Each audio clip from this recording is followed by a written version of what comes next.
नमस्कार मंडळी.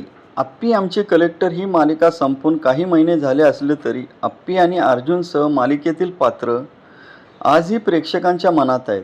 या मालिकेने अभिनेत्री शिवानी नाईकला घराघरात विशेष ओळख मिळवून दिली.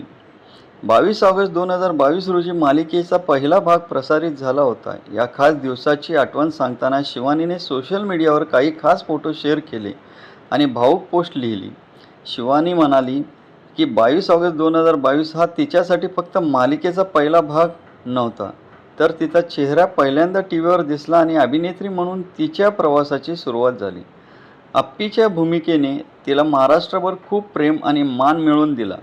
त्यामुळे ह्या भूमिकेसाठी आणि मालिकेसाठी ती कायम आभारी राहणार असल्याचं शिवानीने म्हटलं आहे.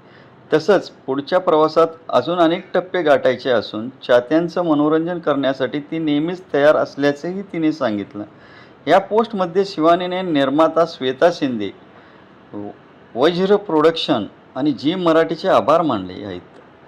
तिची ही भावूक पोस्ट सध्या चाहत्यांचं लक्ष वेधून घेत आहेत. तुम्हाला हा व्हिडिओ आवडला असेल तर चॅनलला लाईक, शेअर आणि सबस्क्राईब करायला विसरू नका. धन्यवाद.